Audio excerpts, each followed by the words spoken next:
అందరికీ నమస్కారం. ఈరోజు కథను రచించిన వారు అమూల్య గారు. Akash, hey Jain, how are you? Jain, I'm good sir. How about you? I'm all doing well.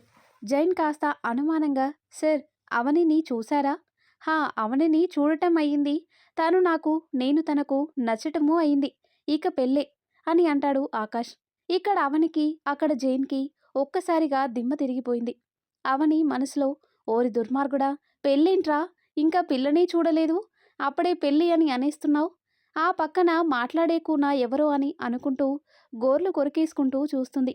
Akash ఇంకా ఏదో మాట్లాడేలా ఉన్నాడు అని అనిపించగానే ఫోన్ లాక్కొని కట్ చేసేసింది అవని. ఆకాష్ ఆశ్చర్యంగా, వాట్ హ్యాపెన్ చిట్టి అని అడుగుతాడు. అవని కోపంగా, వాట్లేదు, వంకాయ పచ్చడి లేదు. ఏమనుకుంటున్నారు మీ గురించి మీరు? ఇంకా అవనిని చూడనే లేదు. అప్పుడే పెళ్లి కుదిరితే పిల్లలు కూడా ప్లాన్ చేశామని చెప్పేస్తారా ఏంటి? ఆకాష్ ఆ మాటలకు పగలబడి నవ్వుతూ, క్రేజీ చిట్టి, జైన్ అంటే ఇక్కడ లేదు కాబట్టి తనకల్లా చెప్పి ఏడిపిద్దామనుకున్నా.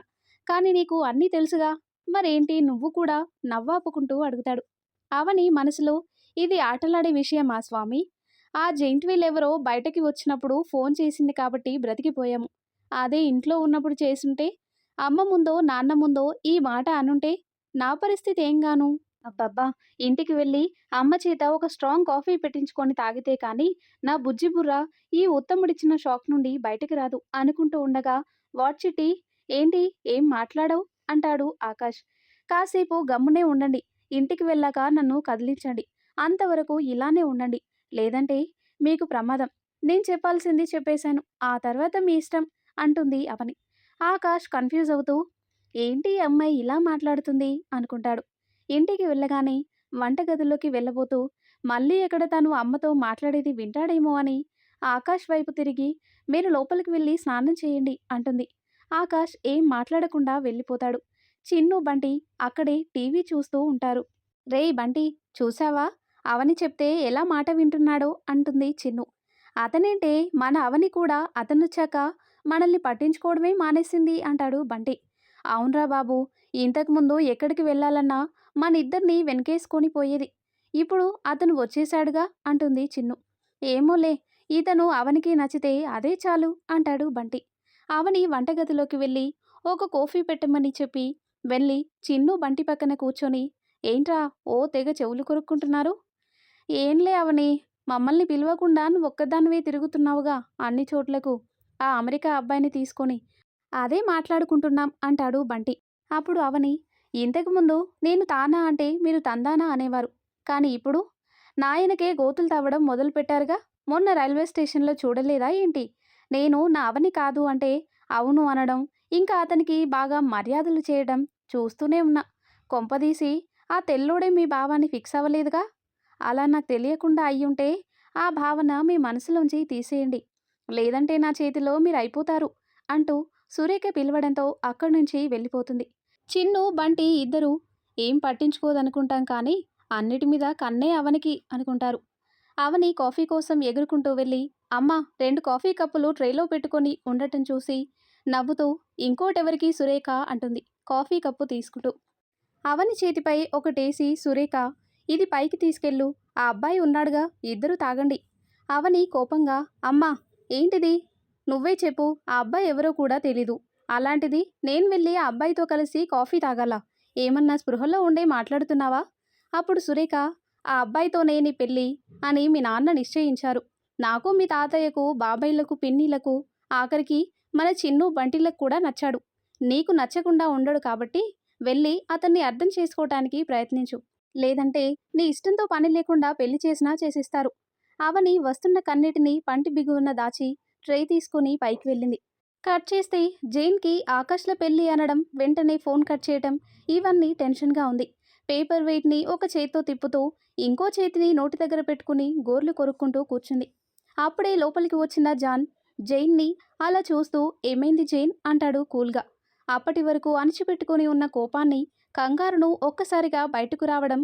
జైన్, రే, మొన్నే కదరా పేరే నచ్చలేదు, అమ్మాయి అస్సలు నచ్చదు అని కూసావు, ఇప్పుడేమో పెళ్లి పెటాకులని కథలు పడుతున్నావా అంటూ జాన్ కాలర్ పట్టుకొని గట్టి గట్టిగా అరుస్తూ ఉండడంతో జాన్కి ఏం అర్థం కాక, ఏమైంది జైన్, నేనిప్పుడు ఏమన్నాను, అయినా ఏమన్నాను, నువ్వెందుకంత ఫ్రస్ట్రేట్ అవుతున్నావు? Cool babe. అప్పుడు జైన్, కూలా? కూల్‌గా ఉండాలా? ఏమనుకుంటున్నావురా నా గురించి? అని ఇంక కొట్టబోవడంతో జాన్ పక్కనే ఉన్న గ్లాస్‌లో నీళ్లు తీసుకొని మొహంపై కొట్టగానే జైన్ ఒక్కసారిగా ఈ లోకంలోకి వచ్చి, జాన్, నా జీవితం నాశనం అయిపోయింది అని ఏడుస్తూ ఉంటుంది. జాన్ జైన్‌ని పట్టుకొని, ఎందుకు ఏడుస్తున్నావు? ఏమైందో చెప్పు. ఆ తర్వాత ఆలోచిద్దాం అంటాడు.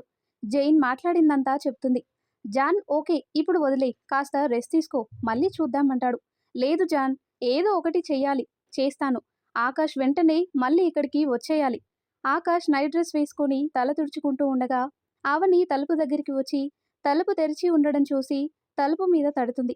ఆకాష్ వెనుకకు తిరిగి, హో నువ్వు వచ్చిటి రా. అవని ఏం మాట్లాడకుండా లోపలికి వచ్చి కాఫీ పక్కన పెట్టి ఆకాష్ వైపు తాగమన్నట్టు చూస్తుంది. ఆకాష్ తీసుకొని తాగుతూ, కమాన్ నువ్వు తీసుకో అంటాడు. అవని కాఫీ తాగుతూ మనసులో, లేదు, నేనిలా బాధపడుతూ ఉంటే అన్నట్టుగానే నాకు ఈ తెల్లోడిని కట్టబెట్టేస్తారు. నేనిప్పుడు ఏదో ఒకటి చెయ్యాలి. ఒకటి, వీడికి అవని మీద అసహ్యం వచ్చే విధంగా అయినా చెయ్యాలి. లేకుంటే అమ్మా నాన్నకు వీడిపై మంచి అభిప్రాయం లేకుండా చేయాలి. అవును, అమ్మా నాన్నకు వీడిపై చెడు అభిప్రాయం రావాలి అనుకొని బయటికి మాత్రం, ఇందాక ఫోన్లో మాట్లాడావే ఏంటి? ఏం పేరు? జెంట్విలా? ఆకాష్ నవ్వుతూ, జెంట్విల్ కాదు, జైన్, ఆఫీస్లో ఎంప్లాయ్. ఎంప్లాయ్తో అంత నవ్వుతూ మాట్లాడుతున్నావా అని అడుగుతుంది అవని. తను శాలరీ కోసం కాదు చేస్తుంది. వాళ్ళ నాన్నకి కూడా ఒక కంపెనీ ఉంది అని చెప్తాడు ఆకాష్. వాళ్ళ ఫ్యామిలీకి సింగిల్ హెడ్ తను. కానీ ఎందుకో తెలీదు, పట్టుబట్టి మా కంపెనీలో చేస్తుంది అని చెప్తాడు. అవని మనసులో, పర్లేదు, మంచి ఫాలోయింగ్ ఉంది ఈయన గారికి అనుకుని బయటికి మాత్రం, హో, అంటే నువ్వు తనతో మాట్లాడతావా? తనతో ఏంటి, అక్కడున్న ప్రతి ఒక్కరితో మాట్లాడతా. తను ఏమంటే మా ఫ్యామిలీ వల్ల ఫ్యామిలీ ఫ్రెండ్, సో అలా ఇంకాస్త క్లోజ్ అని చెప్తాడు ఆకాష్. అవనికి, ఇలా మీరంటే తన కోసం వచ్చిన పెళ్లి కొడుకు వేరే అమ్మాయితో మాట్లాడటం ఇష్టం ఉండదు. పైగా మీరేమో క్లోజ్ అంటున్నారు. అవని గారికి చాలా కోపం వస్తుంది అని చెప్పింది అవని. ఆకాష్ ఏదో ఆలోచిస్తున్నట్టుగా, అవునా, అయితే మాట్లాడను. అవని కంగారు పడుతూ, ఏంటి మాట్లాడరా? అలా ఉంటే ఎలా? మీరలా ఉండకూడదు. తను చెప్తే మీరుండాలా? ఇలా ఉంటే మీ మీద ఇంకా పెత్తనం చూపిస్తుంది అని చెప్తుంది అవని. ఆకాష్ కోపంగా, అయితే నేను మాట్లాడతా. తన కోసం నేనెందుకు నన్ను నేను మార్చుకోవాలి? వెరీ గుడ్, అలానే ఉండండి అంటుంది అవని. అని ఇప్పుడే వస్తా అని చెప్పి బయటకు వస్తుంది. బయటకు వచ్చి, పెళ్లి చేసుకుంటావా? పెళ్ళి ఇప్పుడు నీకు జాతరే, ఆగరా అనుకుంటూ పరిగెత్తుకుంటూ కిందికి వెళ్తుంది. జైన్కి పిచ్చి పట్టినట్టు ఉంటుంది. తన టెన్షన్తో తాను పనిచేయక జాన్ని కూడా పని చేయకుండా చేస్తుంది. జైన్ అలా కాళ్ళు కాలిన పిల్లులా తిరుగుతూ పెన్ నోట్లో పెట్టుకొని ఆలోచిస్తూ ఉంటుంది. సడన్గా జాన్ నవ్వుతో ఈ ప్రపంచంలోకి వచ్చింది. చూస్తే జాన్ విపరీతంగా నవ్వుతూ ఉంటాడు. జైన్ అసహనంగా, రేయ్ కోతి, ఎందుకురా అలా కొట్టుకుంటున్నావు? జాన్ నవ్వాపుకుంటూ, ఏం లేదు అని తల ఊపుతాడు.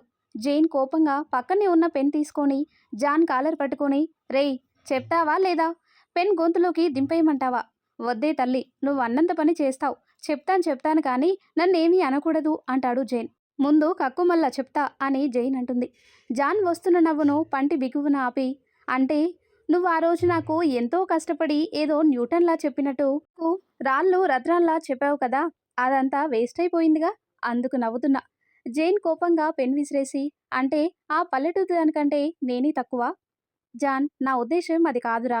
ఈ రత్నం కంటే ఆ రంగురాయే నచ్చిందేమో అంటున్నా. అప్పుడు జైన్, అలా ఎలా నచ్చనిస్తాను? నో, నేనుండగా ఆకాష్ ఇంకొకరి చెయ్యి పట్టుకోవడానికి నేను ఒప్పుకోను. మరేం చేస్తావు? సరే, ఒక పని చెయ్యి, ఫోన్ చేసి నాకివ్వు. నేనేదో క్యాజువల్గా అడిగినట్టు అన్నీ తెలుసుకుంటాను. నువ్వు రిలాక్స్డ్గా ఉండు అంటాడు జాన్. జైన్ విసురుగా ఫోన్ తీసుకొని చేసి జాన్కి ఇస్తుంది. అవని ఆకాష్కిలా ఇంకో అమ్మాయితో మాట్లాడటం అవనికి నచ్చదని చెప్తుంది. ఆకాష్ మొండిగా, అయితే నేను అలానే మాట్లాడతా అనడంతో సంతోషంగా గది బయటకు వస్తుంది. పెళ్లి చేసుకుంటావారా? పెళ్లి ఇప్పుడు నీకు జాతరే అనుకుని 2 అడుగులు వేస్తుంది అవని. అప్పుడే ఆకాష్ ఫోన్ మోగడంతో తల మాత్రం వెనక్కి వంచి చూస్తుంది. ఆకాష్ అవని వైపు చూసి జైన్ అంటాడు. అవని మాట్లాడు అన్నట్టుగా సైగ చేస్తుంది. ఆకాష్ లిఫ్ట్ చేసి హలో జైన్ అనగానే పరిగెత్తుకుంటూ కిందికి వస్తుంది. ఆకాష్, హలో జైన్. జైన్ ఫోన్ని జాన్కి ఇస్తుంది. హలో ఆకాష్, నేను జాన్ని అంటాడు John. Oh John, how are you? I'm good, నువ్వెలా ఉన్నావేంటి? పెళ్లి కూడా ఫిక్స్ అయిందంటగా? ఆకాష్ పగలబడి నవ్వుతూ, ఎవరు చెప్పారు? జైనా? జాన్ అనుమానంగా, ఎస్. ఆకాష్, నేనేదో జోక్ చేశాను. క్రేజీ జైన్ నమ్మేసింది. ఒకటి చెప్పు, నన్నిన్ని రోజులుగా చూస్తున్నారు. నాకొకరు నచ్చాలంటే ఎన్ని రోజులు పట్టాలి? అలాంటిది నేనొచ్చి 2 రోజులయ్యింది. అంతే నేనింక ఆ అమ్మాయినే చూడలేదు. How is it come possible? హో కదా! మేమింక నీకు పెళ్లి ఫిక్స్ అయిందేమో అని చాలా ఆనందపడ్డాము అంటాడు జాన్. లేదు లేదు జస్ట్ జోక్. రియాక్షన్ ఎలా ఉంటుందా అని అంతే అంటాడు ఆకాష్. అలా ఇలా మాట్లాడుతూ ఉండగా అవని పరుగు పరుగున కిందకు వచ్చి వంటగదికి వెళ్లే ముందు ఆయాసాన్ని ఆపుతూ కొంచెం నిదానంగా వంటగదిలోకి చూసింది. అక్కడ సురేఖ, పార్వతి, చంద్రిక కబుర్లు చెప్పుకుంటూ వంట చేస్తున్నారు. అవని వాళ్ళని చూస్తూ లోపలికి వెళ్ళి దిగాలుగా కూర్చొని పక్కనే ఉన్న గోడకు తల ఆనించింది.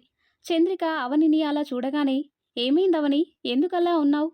అప్పుడు పార్వతి, అవును ఏంటి, లేడి పిల్లలా అటూ ఇటూ గెంతుతూనే ఉంటావుగా, ఇప్పుడేంటి అలా ఒక మూలకు పడ్డావు?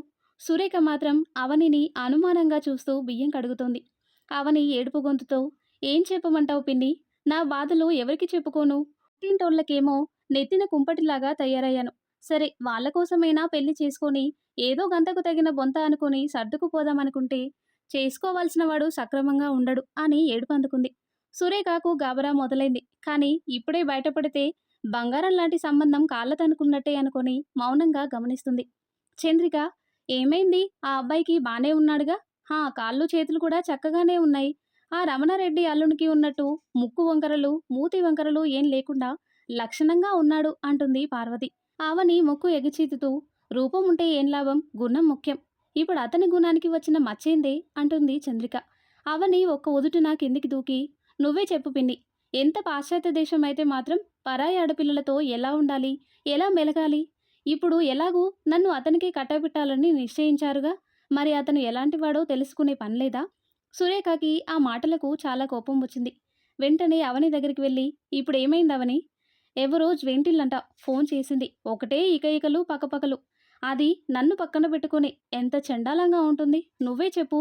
సురేఖ ఆలోచించేలోపు చంద్రిక, పార్వతి చెరో పక్క చేరి, అక్క, మన అమ్మాయిని అతనికిచ్చి చేయడానికి ఒప్పుకుంది. వాళ్ళ కుటుంబం మంచిది, సంస్కారం గలది అనేగా. ఎంత అమెరికా అయితే మాత్రం, ఇప్పుడంటే పెళ్లి కాలేదు కాబట్టి సరిపోయింది. రేపు పెళ్ళయ్యాక కూడా ఇలానే ఉంటే అతను అమెరికా అయ్యుండొచ్చు. కానీ మన పిల్లది భారతదేశమే. మన పిల్ల తన భర్త తనతోనే మాట్లాడాలని కోరుకుంటుంది. కాబట్టి ఇప్పుడు నువ్వు ఖచ్చితంగా ఈ విషయం బావగారికి చెప్పి తీరాలి. అవతల జరిగేది ఊరోళ్ళ పెళ్లి కాదు, మన పిల్ల, మన ఇంటి వారసురాలు పెళ్లి. వెళ్ళు బావకి చెప్పు అని ఊపిరి సలపనివ్వకుండా ఇద్దరూ ఊదేశారు. సురేఖ ఏం చెప్పాలో తెలియక రామచంద్రరావు దగ్గరికి వెళ్తుంది. ఏవో లెక్కలు చూసుకుంటాన రామచంద్రరావు గారు భార్య రావడం చూసి, ఏంటి ఇలా వచ్చావు? సురేఖ తడబడుతూ, అదేనండి మన అమ్మాయి. హా, అవనికి ఏమైంది అంటాడు రామచంద్రరావు. అప్పుడు సురేఖ, ఆ అబ్బాయి ఎలాంటివాడో ఏమో తెలుసుకోకుండా చేస్తే ఎలా అంటుంది. రామచంద్రరావు, తెలుసుకోవడానికి ఏముంది, ఆ అబ్బాయి మంచోడు, కుటుంబం మంచిది, మన వెంగమాంబ చెప్పిందిగా. అప్పుడు సురేఖ, కానీ అంటూ జరిగింది చెప్తుంది. రామచంద్రరావు మొదట ఇదో పెద్ద సంగతి కాదు అని అన్నా, నిదానంగా ఆడపిల్ల జీవితం మళ్ళీ మనస్పర్ధలు వస్తే పైగా చెప్పింది అవని అనుకుని, సరే పద, నేనే ఆ అబ్బాయికి కాస్త అర్థమయ్యే విధంగా చెప్తాను ఏదో విధంగా అంటూ లేచాడు. వెనకే సురేఖ, ఆ వెనకే అవని, తరువాత చంద్రిక, పార్వతి నక్కి నక్కి వెళ్లారు.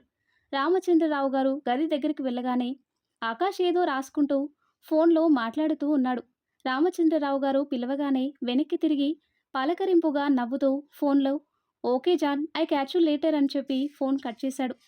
ఇక్కడ రామచంద్రరావు ఏదో అడిగేలోపు Akash, office call uncle, 1 month ఉన్నా కూడా నేను చేసేది ఏం లేదు కదా, అందుకే కాస్త ఏదో డౌట్ ఉంటే కాల్స్ అటెండ్ చేస్తున్నా.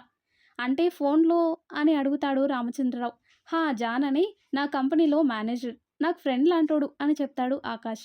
చాలా సరదాగా మాట్లాడుతున్నట్టు ఉన్నావు అంటాడు రామచంద్రరావు. హా అవును అంకుల్, యాక్చువల్లీ నేను నా మ్యారేజ్ గురించి ప్రాంక్ చేశాను, అది వాళ్ళు నమ్మేశారు, అందుకే. అలాంటిదేమీ లేదు అని చెప్తున్నా అంటాడు ఆకాష్. అవునా, ఏం లేదు, మీకిక్కడ ఏ అసౌకర్యంగా లేదు కదా అని అడుగుదామని అంటాడు రామచంద్రరావు గారు. ఆకాష్, అంకుల్ అంటే అన్‌కంఫర్టబులా? రామచంద్రరావు, హా. Akash, no no I'm fine. Ramachandra Rao, సరే బాబు అని బయటికి వచ్చి ఒకచూపు విసురుగా చూస్తాడు. అవని వైపు చూస్తూ కిందికి వచ్చేశాడు. అందరూ వెనకే మెల్లగా రావడంతో కోపంగా, నేనేం అడగలేదు కాబట్టి సరిపోయింది, లేదంటే నా పరువు మంట కలిసుండేది. అయినా సురేఖ, నువ్వెలా చిన్నపిల్ల మాటలు నమ్మావు? అక్కడ మాట్లాడుతూ ఉండేది అబ్బాయితో. ఇంకోసారి ఇలాంటి పంచాయతీలు పెట్టకండి, చిరాగ్గా ఉంటుంది అని వెళ్ళిపోతాడు. సురేఖ కోపంగా అవని వైపు చూసి వెళ్ళిపోతుంది. చంద్రిక, పార్వతి కూడా అసహనంగా ఒక చూపు విసిరి వెళ్ళిపోతారు. అవని కోపంగా పైకి చూస్తూ, నన్ను ఒక్క మాట కూడా అనని నాన్నతో తిట్టించావు. నిన్ను వదలకూడదు అని అనుకుంటూ టీవీ చూస్తున్న బంటి చిన్ను పక్కన కూర్చుంటుంది. అప్పుడే ఆకాష్ అక్కడికి వస్తాడు. రాగానే హాయ్ చిటి, హాయ్ చిల్డ్రన్ అంటూ వారికి ఇంకో పక్క సెటిల్ అయ్యాడు. పొద్దున నిన్న ఊరు తిరిగారు కదా, ఎలా ఉంది అని అడుగుతుంది చిన్ను. ఆకాష్ ఏదో ఆలోచిస్తున్నట్టు, హా పర్వాలేదు, ఇట్స్ ఓకే, అన్ని ఫీల్డ్స్ బానే ఉన్నాయి. మొత్తం గ్రీనరీ, కానీ యుఎస్లో ఉన్నట్టు టూరిస్ట్ ప్లేసెస్ మన కళ్ళకు అట్రాక్టివ్గా ఏం లేవు. ఆకాష్ ఆ మాట అనగానే అవనికి కోపం నశాలని కంటింది. తన ఊరును పరాయి దేశంతో పోలుస్తుంటే కోపంగా, మీరు ఇంకా ఇక్కడ ఏమీ చూడలేదు కాబట్టి ఇలా అంటున్నారు. అదే అన్నీ చూశారనుకో, మీ ఊరిని మర్చిపోతారు, అంత బాగుంటుంది. నాకు అవన్నీ ఎవరు చూపిస్తారు? చూసినా కూడా ఈ విలేజ్ మీద నేనంటున్న సిటీనే బాగుంటుంది అంటాడు ఆకాష్. అవని పైకి లేచి కోపంగా, రేపటి నుంచి మీరు ఇక్కడ ఉన్నన్ని రోజులు రోజుకొక మంచి ప్రదేశం చూపిస్తా. ఆ తర్వాత మీరే అందురుగాని. ఆకాష్, ఓహ్ థ్యాంక్ యూ సో మచ్. వీళ్ళిలా మాట్లాడుకుంటూ ఉండగానే రామచంద్రరావు గారు, వాళ్ళ నాన్నగారు గోపాలరావు గారు అక్కడికి వస్తారు. వాళ్ళని చూసి అవని కాస్త పక్కకు నించుంటుంది. రామచంద్రరావు గారు రాగానే, ఆకాష్, అంకుల్, తను నాకు రేపటి నుంచి ఊరంతా చూపిస్తానని చెప్పింది. సో ఐ విల్ గో అంటాడు. రామచంద్రరావు, సరే బాబు, తప్పకుండా వెళ్ళు. అలాగే అమ్మా నాన్నలతో నాన్నగారు మాట్లాడాలి అంటున్నారు. తప్పకుండా అంకుల్, ఉండండి, ల్యాప్టాప్ తీసుకొస్తా అని పైకి వెళ్ళాడు ఆకాష్. ఒక్కసారిగా అవనికి పెళ్ళి అనే మాటలు వినిపించి, అయ్యో, వీళ్ళు సంబంధం కుదిర్చేలాగా ఉన్నారు అనుకొని పరిగెత్తుకుంటూ పైకి వెళ్తుంది. గదిలోకి వెళ్ళి అటూ ఇటూ తిరుగుతూ, ఛ, అమ్మా నాన్న దగ్గర తప్పుగా చూపిద్దామనుకుంటే నేనే తప్పుగా ఆలోచిస్తున్నట్టు ముద్రపడిపోయింది. ఇక నేనేం చెప్పినా నాన్న ఏంటి, అమ్మ కూడా నమ్మదు. కాబట్టి ఏం చేయాలి?